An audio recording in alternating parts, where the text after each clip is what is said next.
Mustafa Suleiman, from DeepMind to inflection and beyond. Before the models, before the boardrooms, before the headlines and valuations, there was a boy in North London who believed systems could be changed if you understood how they worked. Mustafa Suleiman grew up surrounded by contradiction, council estates and academic ambition, political ideals and economic constraint. A household where ideas mattered more than money, but where money always mattered anyway. He learned early that power was structural. It lived in institutions, in incentives, in rules written by invisible hands. And if you wanted to change outcomes, you had to understand the machinery beneath them. At 13, he was already organizing, not for profit, not for prestige, but for agency. Youth groups, community initiatives, grassroots movements that tried, often unsuccessfully, to bend rigid systems towards something fairer. Failure didn't discourage him. It instructed him. Most systems don't break, he would later say. They just keep producing the same outcomes until someone rewrites the logic. He didn't know it yet, but this belief, that systems define destiny, would guide every major decision of his life. By the time Mustafa encountered artificial intelligence as a serious discipline, it felt less like discovery and more like recognition. Here was a system that learned. Here was machinery that adapted, optimized, and, given enough scale, began to resemble decision-making itself. AI wasn't just technology to him.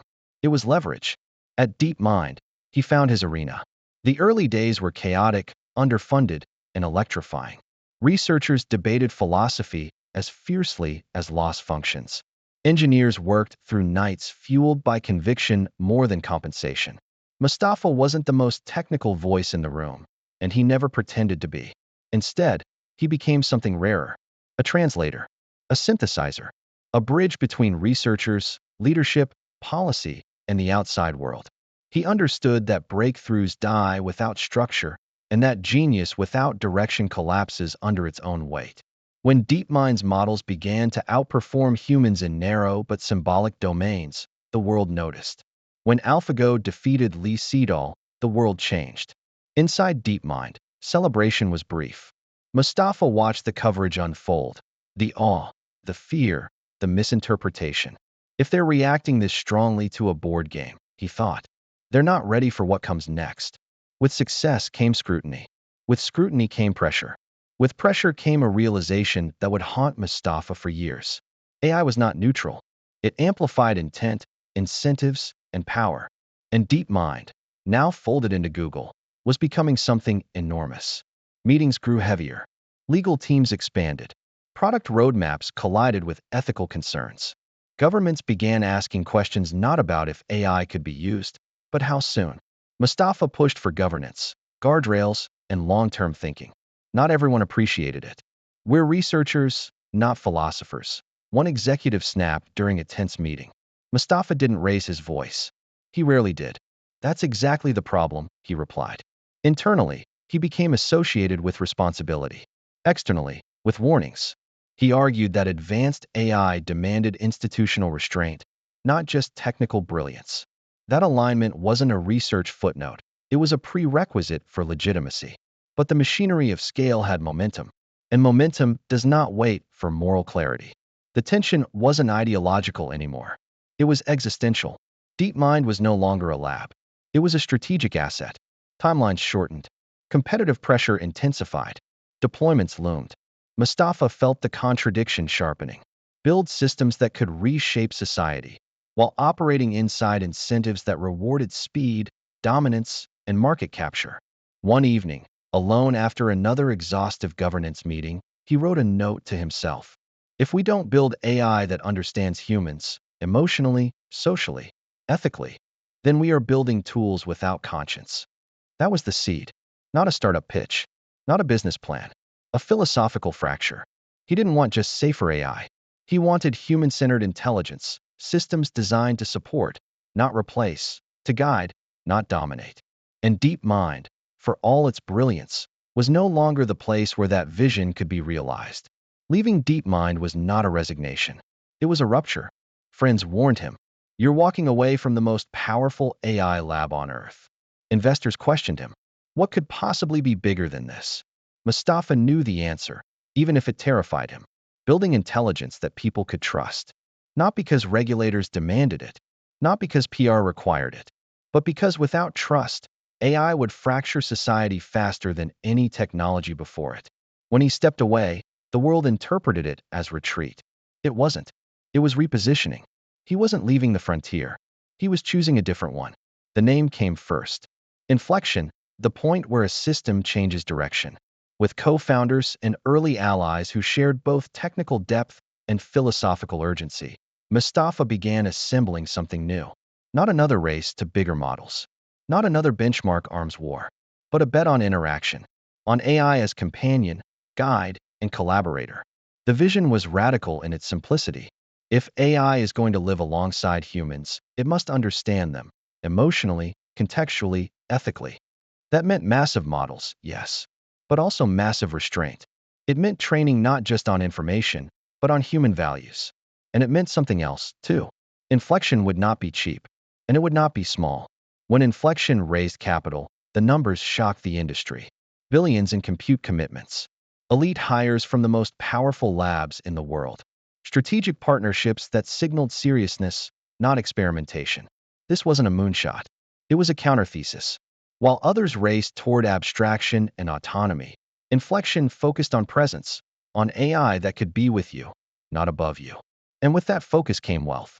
Mustafa, once the moral voice inside a corporate giant, was now a founder with equity, influence, and global attention. The irony was not lost on him. Power always finds you, he reflected. The question is whether you shape it, or let it shape you. As Inflection's models, including its conversational systems, reached the public, the feedback was immediate and emotional. Some users felt understood for the first time by software. Others felt unsettled by how natural it felt. Critics emerged. This is anthropomorphism at scale. This will create dependency. This is manipulation disguised as empathy. Mustafa listened carefully. He had heard these arguments before, at DeepMind, in policy circles, in late-night debates. But now, the responsibility was his. Every design decision carried ethical weight. Every deployment echoed his past warnings. And the world was watching closely, not just what Inflection built, but what it refused to build. Inflection was no longer an idea. It was a company with valuation, burn rate, expectations, and competitors. And Mustafa Suleiman was no longer just a conscience in the room. He was the one making the calls.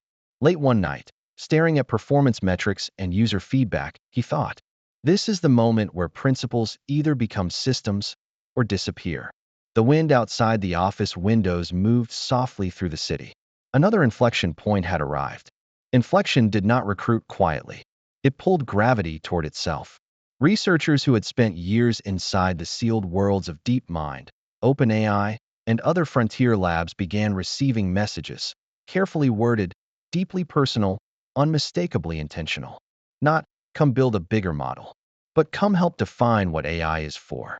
Mustafa insisted on speaking to many recruits himself. Not to pitch valuation, not to promise fame, but to ask one question.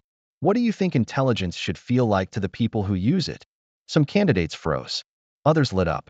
Those who answered with benchmarks and parameter counts rarely made it through. Those who spoke about trust, agency, human dignity, those were the ones Inflection wanted. Within months, the industry noticed. Internal memos leaked. Slack channels buzzed. They're taking our best people. This isn't normal churn. This feels ideological. It was. And ideology, when backed by capital and compute, is dangerous in the best and worst ways. Inflection's compute strategy shocked even seasoned investors. Massive GPU clusters, long-term cloud commitments, exascale ambitions framed not as indulgence, but as necessity. Mustafa addressed the board bluntly. If we want AI that understands humans, we need scale. Empathy doesn't emerge in small models.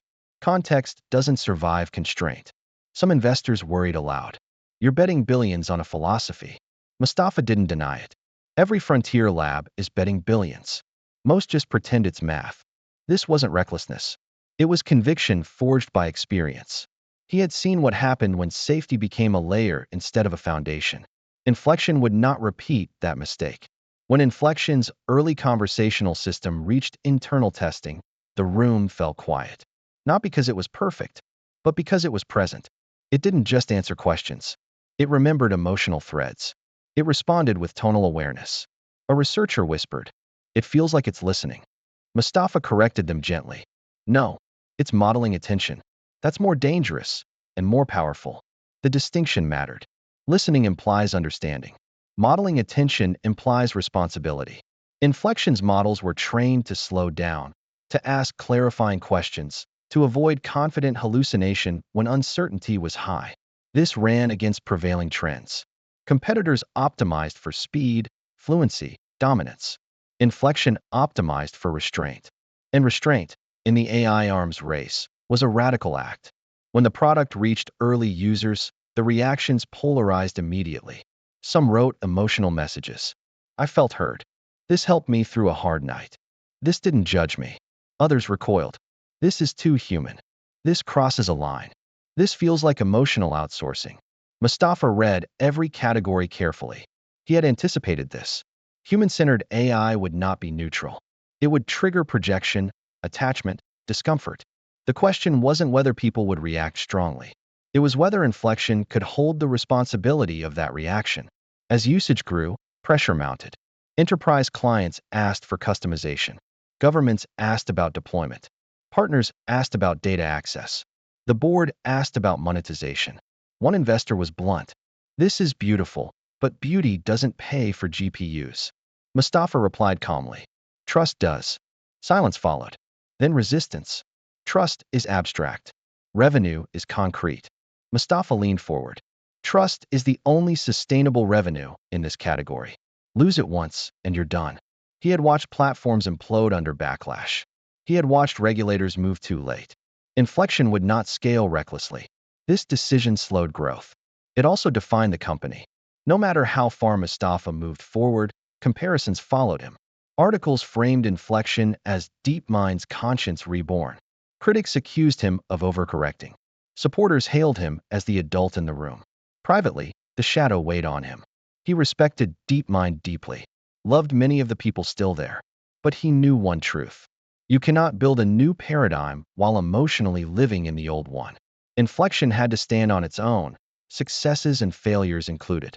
As Inflection's valuation soared, Mustafa's net worth followed. It was an uncomfortable transition. Once, he had argued from the margins. Now, he argued from a position of undeniable power. Friends noticed the shift. "Does it feel strange?" one asked. Mustafa answered honestly. "Yes, because now every ethical argument I make can be dismissed as self-interest. Power complicates purity." He responded by becoming more transparent, not less. More deliberate, not louder.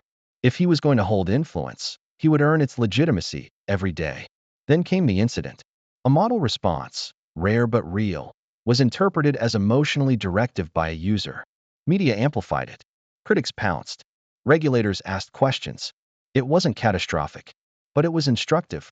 Mustafa convened the team immediately. "This is not a failure. This is a signal." Safeguards were reinforced.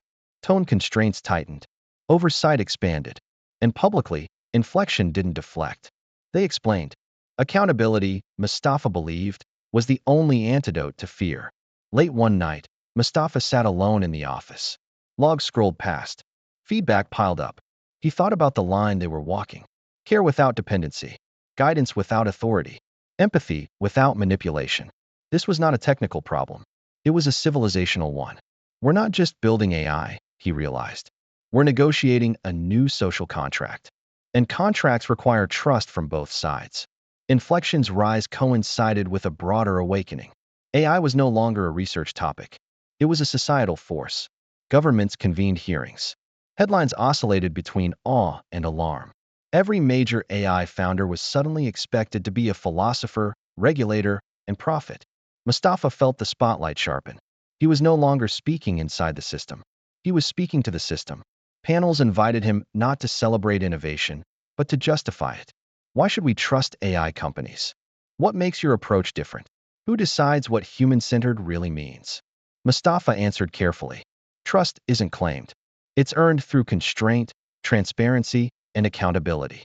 And no single company should decide anything alone. That last line unsettled people. Power rarely likes to be diluted. Not everyone welcomed Inflection's philosophy. Some competitors mocked it privately. Empathy doesn't scale. They're slowing the whole industry down. This is ethics theater. Others worried publicly. Human-like AI risks emotional dependency. Mustafa didn't dismiss the criticism. He absorbed it. Because some of it was right. Human-centered AI was slower. It did resist easy monetization. It did force uncomfortable conversations. But it also avoided the trap he'd seen before, building first and explaining later. Inside Inflection, debates were constant. Engineers pushed for capability. Policy teams pushed for caution. Product teams stood in the middle. Mustafa encouraged the friction. If we stop arguing, he said, we've stopped thinking. As pressure mounted, Mustafa codified what would become known internally as the inflection doctrine. No silent capabilities. If the model can do something impactful, users must know. No emotional authority. The AI may support, but never direct. No dependency design. Interaction must empower users to leave, not stay. Human override always. Systems must defer, not dominate. Some investors balked. You're tying your own hands. Mustafa agreed. That's the point. Constraint, he believed, was the price of legitimacy. The final emotional break from DeepMind didn't come in public. It came quietly. An old colleague reached out, half joking. You know, you sound like the person we used to argue with in meetings. Mustafa smiled. I know. And now I don't have to argue inside someone else's incentives. It wasn't bitterness.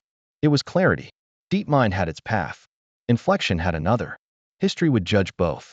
As Inflection's valuation climbed and subsequent strategic deals loomed, Mustafa faced a new reality. He had become materially wealthy. Not just comfortable. Not just secure. Wealthy enough to influence policy, philanthropy, and futures.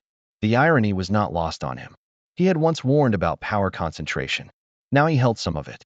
His response was deliberate redistribution of attention and capital, funding independent AI safety research, supporting policy literacy programs, backing nonprofit alignment initiatives. If wealth amplifies anything, he thought, let it amplify restraint. Inflection stood at a crossroads. The models worked. The philosophy held. The market watched closely. And yet, Mustafa sensed change coming. Industry consolidation, talent reshuffling, strategic acquisitions, and realignments. The AI world was entering a new phase, less about invention, more about control. And Inflection, by design, sat uneasily inside that reality. Late one evening, Mustafa wrote again. Another note, another inflection point. We built something rare. Now we must decide whether to protect it, evolve it, or let it be absorbed. The answer would define the next chapter. The AI world changed its texture almost overnight. What had once felt like an open frontier, research blogs, shared benchmarks, informal alliances, began to resemble geopolitics. Power consolidated. Compute centralized. Talent became a strategic asset guarded as closely as capital. Mustafa watched it happen with a familiar unease. He had seen this movie before. The early optimism. The explosion of capability. The quiet pivot from exploration to control. Inflection, still young but already consequential, now sat inside that gravitational field. And gravity does not negotiate. The calls began politely. Large technology companies, some he knew intimately, others only by reputation, reached out with curiosity framed as collaboration. We admire what you're building. Your human-centered approach is compelling. Have you considered how we might work together? At first, these were exploratory conversations, research sharing, infrastructure partnerships, deployment discussions. Then the tone shifted. You're burning a lot of compute. Scaling this independently will be difficult. There are synergies we should discuss more seriously. Synergy, Mustafa knew, was often code for absorption. Inflection's leadership gathered in a closed session. Whiteboards filled with scenarios. Stay independent, raise more capital. Partner deeply but retain control. Sell infrastructure, keep product. Full acquisition, negotiated autonomy. The room was tense but focused. One executive argued pragmatically. Independence is romantic, but the market is consolidating. We could lose everything if we miscalculate. Another countered. And we lose our soul if we don't. Mustafa listened. He always did. Then he spoke. This isn't about pride. It's about whether our philosophy can survive scale without protection. Silence followed. That was the real question. The brutal truth sat at the center of every option. Compute dictated destiny. Training frontier models required capital on a scale few companies could sustain independently. Cloud contracts became bargaining chips. GPU access became power. Inflections models, designed for depth, nuance, and emotional awareness, were expensive by design. Some investors pushed hard. You can't fight physics. You either partner, or you get priced out. Mustafa didn't disagree with the physics. He questioned the conclusion. Physics sets constraints. Strategy determines outcomes. As talks intensified, each potential deal became a stress test of Inflection's values. One proposal offered massive compute subsidies, but demanded aggressive user growth and data leverage. Rejected.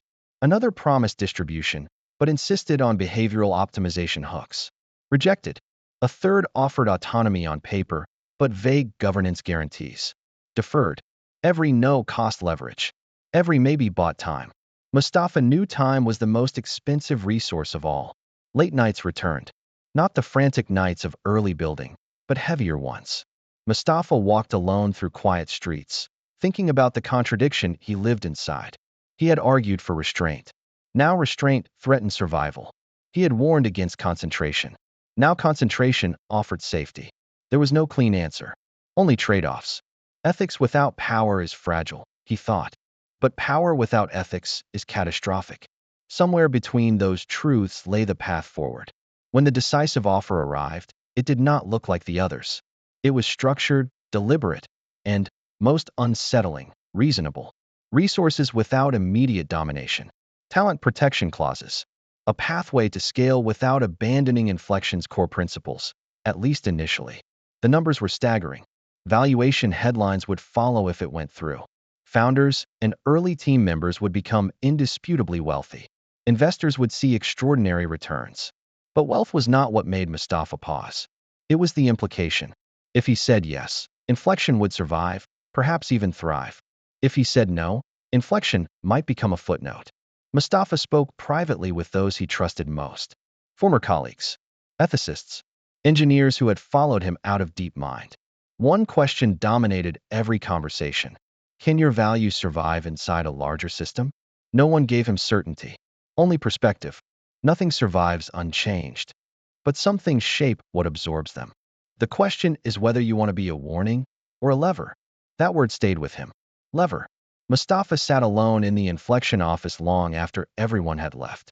The screens were dark. The hum of servers distant but constant. He thought about the users who trusted the system, the engineers who believed in the mission, the broader world, still unprepared for what AI was becoming.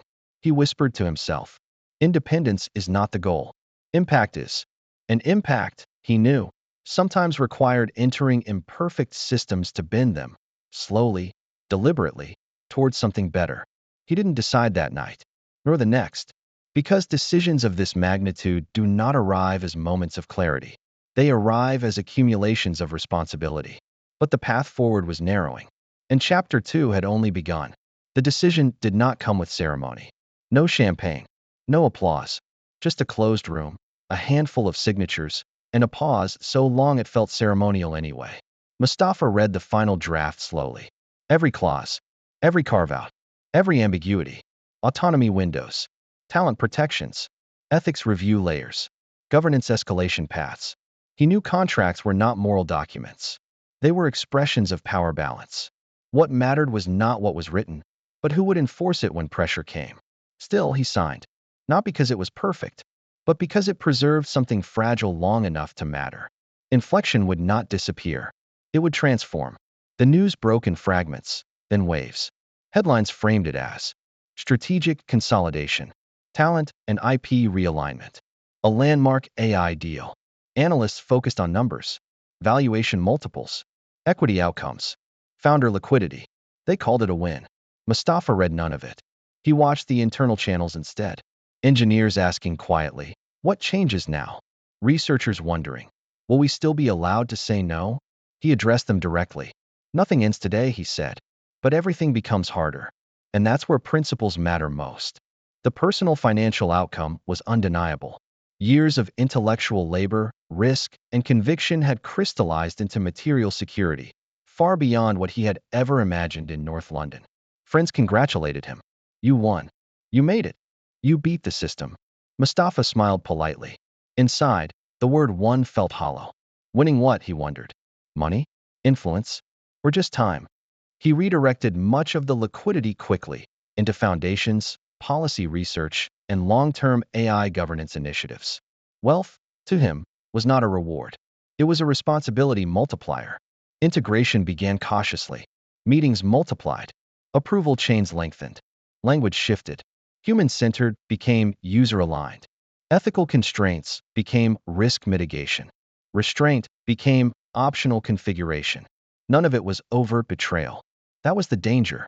Systems rarely destroy values directly. They dilute them. Mustafa pushed back constantly, sometimes successfully, sometimes not. Every compromise carried weight, but so did every small preservation. Some inflection engineers stayed. Others left. A few felt relieved, burnout lifted by institutional support. Others felt disillusioned, fearful that the soul of the project would fade. Mustafa met with as many as he could. I can't promise perfection, he told them, but I can promise that the fight continues. Now from inside. Some believed him. Some didn't. Both reactions were fair. Externally, the story was simple. Founder builds, company exits, successfully moves on. Internally, it was far messier. Mustafa spent more time in policy discussions than product ones. More time defending guardrails than inventing new capabilities. Influence had shifted. From builder to negotiator. From architect to custodian. This, too, was power, just quieter. The moment came sooner than expected. A proposal surfaced to extend model capabilities into domains that crossed Inflection's original doctrine, subtle persuasion, long-term emotional influence. Mustafa objected immediately. Meetings followed. Risk assessments. Strategic arguments. He was outnumbered, but not ignored. In the end, the proposal was shelved. Not forever, but for now. That was the new reality. Victories measured in delays, not absolutes. One evening, alone again, Mustafa reflected. He had built something meaningful. He had preserved part of it. He had compromised part of it. And the world had moved on, already focused on the next breakthrough, the next model, the next race. He realized then, success in AI is not a finish line. It is a position from which future decisions are made. And positions, once reached, must be defended. Inflection no longer consumed every hour. Space returned. Thinking returned. And with it, a new question. What comes after being a founder?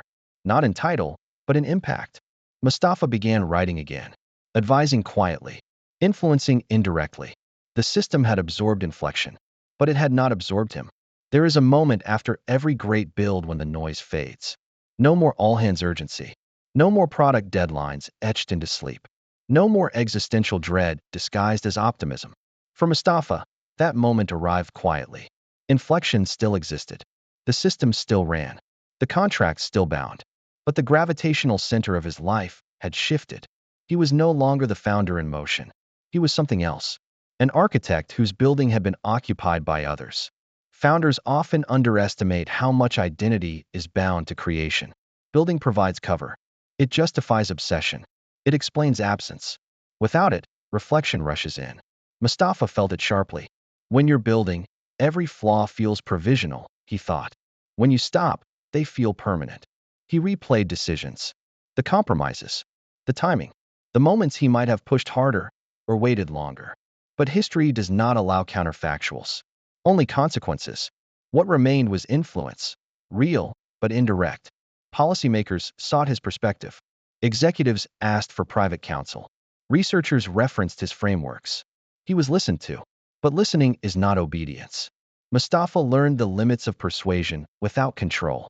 Ideas move slower than capital, he noted once. But they last longer. He chose his battles carefully now. Not every argument needed winning. Some just needed planting. Without a company to run, Mustafa entered a different arena. Global AI governance. International policy coordination. Ethical architecture at the civilizational scale. He spoke less publicly, but more precisely. When he did speak, it wasn't about products. It was about direction. The question isn't whether AI will be powerful, he told a closed forum. It's whether power will be accountable. These were not startup conversations. They were structural ones. New founders emerged. Some reckless, some idealistic, some repeating old mistakes with new jargon. Mustafa watched with empathy. He recognized the hunger, the certainty, the belief that this time would be different. Sometimes it was. Often it wasn't. He resisted the urge to intervene. Every generation must meet the frontier on its own terms. Years after inflection, Mustafa understood his wealth differently. Not as validation, not as protection, but as time. Time to think, time to advise, time to resist urgency. He funded long-horizon work, alignment research with no product deadline, policy fellowships without press releases, educational programs focused on systems thinking. These would never trend. That was the point. Late one night, Mustafa returned to the question that had first fractured him at DeepMind. What is intelligence for? Not what can it do, not how fast can it scale, but who does it serve, and who pays the price when it fails? He realized the answer was still unfinished, and perhaps always would be. The world likes clean arcs. Build exit victory. Mustafa rejected that framing. Foundership, he realized, was not a phase. It was a way of seeing. Seeing systems, seeing incentives, seeing futures before they arrived. Even without a company, he was still building, just in slower, quieter materials. Ideas, norms, guardrails. Years from now, people might remember inflection as a product, a deal, a moment in AI history. Mustafa hoped they would remember something else. That someone tried to slow the rush. That someone argued empathy mattered. That someone believed intelligence without responsibility was incomplete. Legacy, he understood, is not what you own. It's what you leave unfinished, so others are forced to think. The world did not pause for reflection. While Mustafa stepped back from day-to-day operations, AI accelerated, faster than even its architects had predicted. New models emerged with startling fluency. Autonomous agents began to negotiate, plan, and adapt. Governments woke up late. Corporations woke up hungry, and societies woke up confused. The frontier was no longer technical. It was institutional. Who would decide how these systems were used? Who would be accountable when they failed? Who would restrain them when restraint was irrational? Mustafa watched from a vantage point few occupied, no longer a founder with quarterly pressures, not yet a policymaker bound by electoral cycles. He occupied the uncomfortable middle. The invitations arrived discreetly. Closed-door summits, advisory councils, private briefings with heads of state and senior regulators. They wanted context. They wanted foresight. They wanted reassurance. How bad could this get? One official asked. What should we regulate first? Another pressed. Can we afford to slow down? A third whispered. Mustafa answered carefully. You're already late, he told them. But you're not powerless if you act together. That last part mattered. Fragmentation was the enemy. Many leaders believed regulation could be cleanly applied. Rules written, compliance checked, boxes ticked. Mustafa knew better. AI systems did not behave like past technologies. They were not static artifacts. They learned. They adapted. They surprised. You can't regulate intelligence the way you regulate emissions, he warned. You're not managing outputs. You're shaping incentives. That idea unsettled rooms full of people used to levers and switches. Incentives were messier and far more political. Mustafa's role evolved again. He became a translator between worlds, engineers and lawmakers, capital and conscience, speed and safety. He explained why compute concentration mattered, why open research and open deployment were not the same thing, why alignment could not be retrofitted after scale. Some listened, some nodded politely and did nothing, but a few, just enough, began to act differently. Out of quiet conversations came new structures. Independent AI oversight bodies, cross-border research accords, funding mechanisms for safety work not tied to commercial timelines. None were perfect. All were contested. But they existed. Mustafa helped shape them without owning them. That was deliberate. Institutions fail when they orbit personalities, he said once. They survive when they outgrow them. Meanwhile, the market hardened. A handful of companies controlled the majority of compute. Model development costs soared. Talent became more concentrated, not less. The very dynamics Mustafa had warned about intensified. He spoke publicly now, measured, precise. We are recreating the early days of industrial power, he said at a global forum. But this time, The resource isn't steel or oil. It's cognition. The phrase traveled. So did the concern. Seeing systems clearly came with a cost. Mustafa was often perceived as critical, sometimes even pessimistic. He wasn't. He was protective. But protection is rarely celebrated in eras of expansion. Friends urged him to soften the message. You'll alienate people. You'll be labeled anti-innovation. He shook his head. Innovation without direction is entropy, he replied. Someone has to say it. As AI systems grew more autonomous, a deeper question emerged. Not what should they do, but who is responsible when they decide? Mustafa pushed for a simple principle. Agency requires accountability. If no human could be meaningfully held responsible for an AI's action, that action should not exist. The pushback was immediate. Too restrictive. Too slow. Too theoretical. Yet the alternative, diffused responsibility, terrified him. History had shown where that led. He did not command armies of engineers anymore. He commanded attention, briefly, intermittently, imperfectly, but in the right rooms, at the right moments. That was enough to bend trajectories slightly. And in systems as large as global AI, slightly mattered. One evening, after a long policy session, Mustafa stood alone overlooking a city alive with algorithms, traffic lights optimizing flow, feeds curating attention, assistants anticipating needs. The future was already here, unevenly governed, unevenly understood. He felt neither triumph nor despair, only resolve. We are not done building, he thought. We've just changed materials. By the time governments fully grasped the implications of AI, the framing had already shifted. This was no longer just technology. It was infrastructure. It was sovereignty. It was power. Mustafa sat in rooms where the language felt disturbingly familiar. Phrases once reserved for energy security and military capacity now applied to compute clusters and model weights. Who controls the models? Where is the training data sourced? What happens if access is cut off? These were not academic questions. They were contingency planning. Global consensus fractured quickly. Different regions adopted different postures. Accelerationists, betting that dominance would come from speed. Regulators, attempting to slow and shape deployment. Isolationists, hoarding data and compute as national assets. The idea of a single global AI framework began to feel naive. Mustafa pushed back against fatalism. Fragmentation is understandable, he said, but incompatibility is dangerous. AI systems did not respect borders. Failures cascaded. The race narrative, so familiar from his DeepMind days, returned with renewed force. Who would build the most powerful model? Who would deploy first? Who would shape global norms by default? Mustafa hated the framing.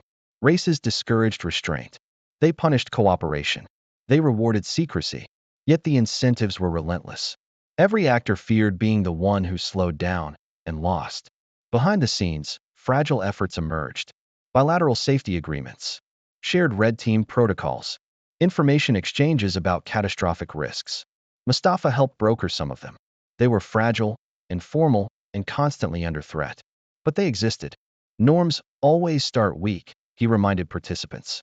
Their strength comes from repetition. One issue dominated every serious discussion: compute concentration.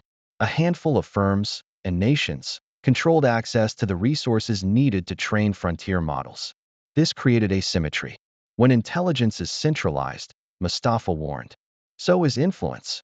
He advocated for shared compute initiatives, public infrastructure, and transparency requirements. Progress was slow, resistance fierce, but the idea gained traction.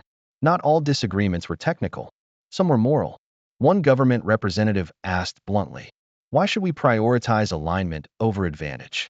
Mustafa answered without hesitation, "Because systems misaligned with human values don't stay obedient. They stay effective until they aren't controllable." The room was quiet. Fear, he knew, was a poor teacher.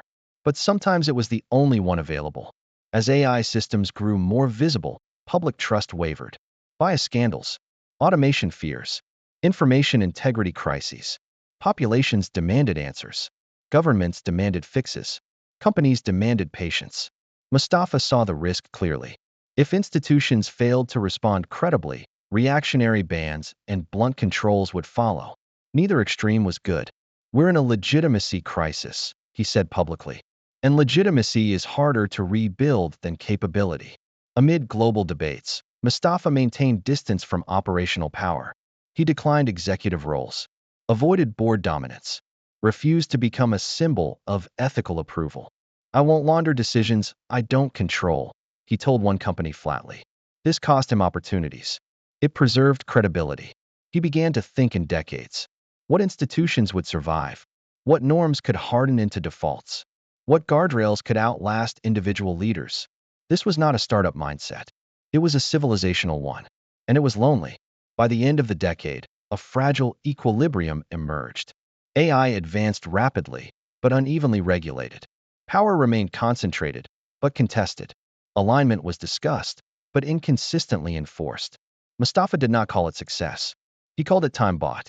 Time for better frameworks. Time for wiser leadership. Time for society to adapt. There is a particular loneliness that comes with being early.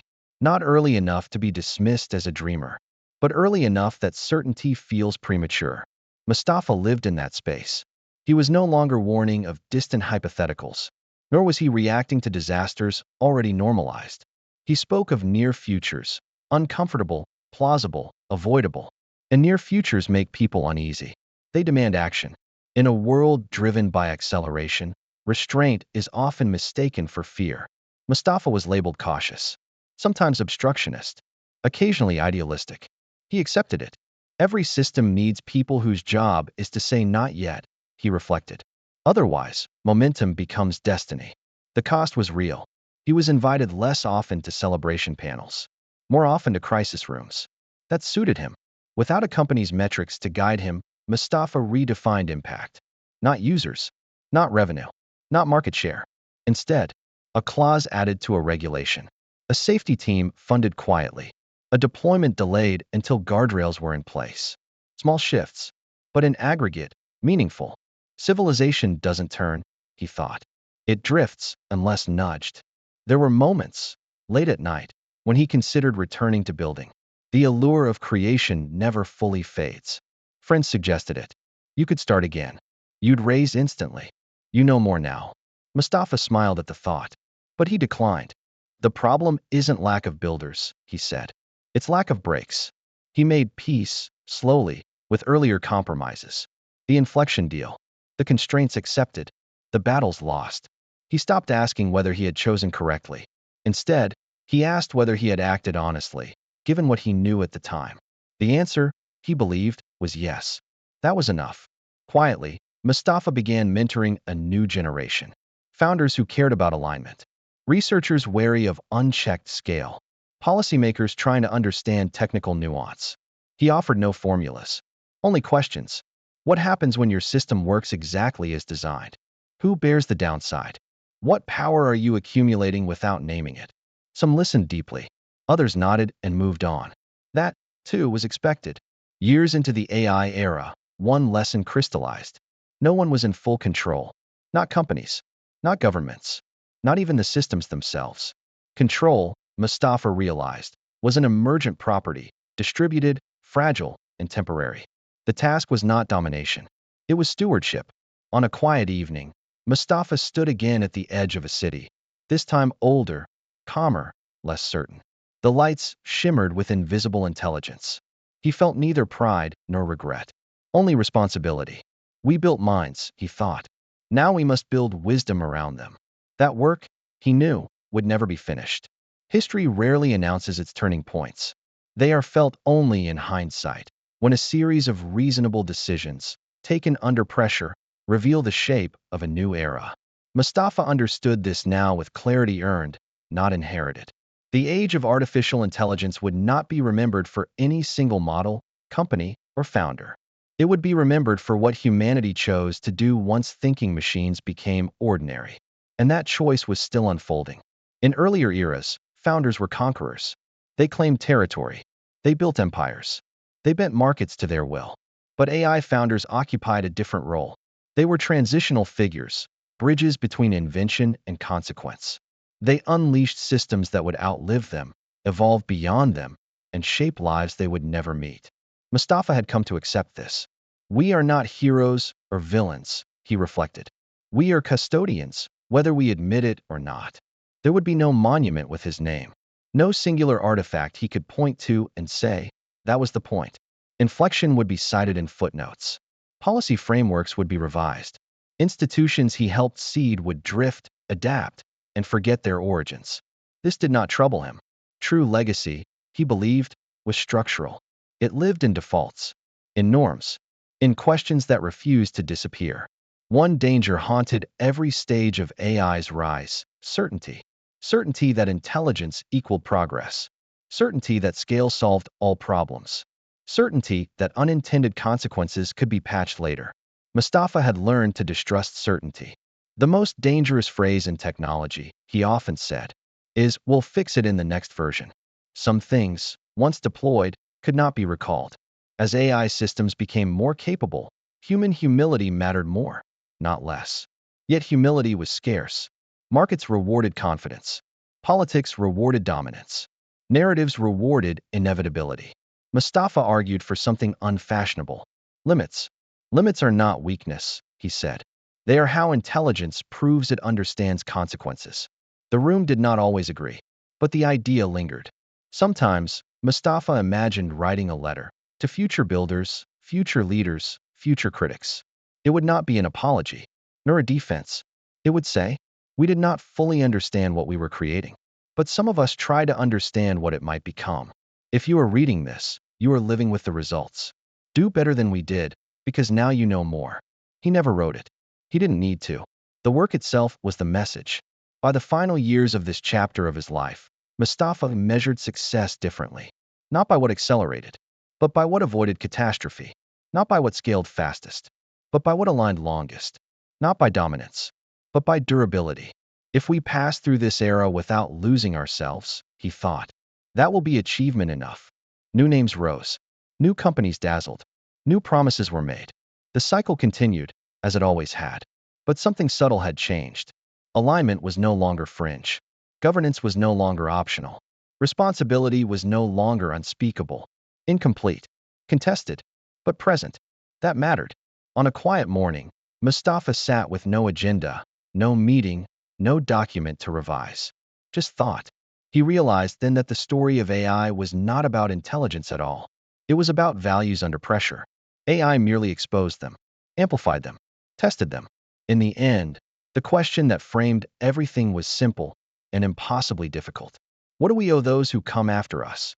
Not perfect systems, not flawless foresight, not total control, but effort, honesty, restraint when restraint is costly, and the courage to admit that building intelligence is easy compared to deserving it. Mustafa stood, looked out once more at a world alive with machines that could think, and humans who still had to decide. The future was watching, and that, he believed, was reason enough to be careful. The age of artificial intelligence would not be judged by how smart machines became. It would be judged by whether humanity remained wise enough to live with them. And that story, unfinished, unresolved, belonged to everyone.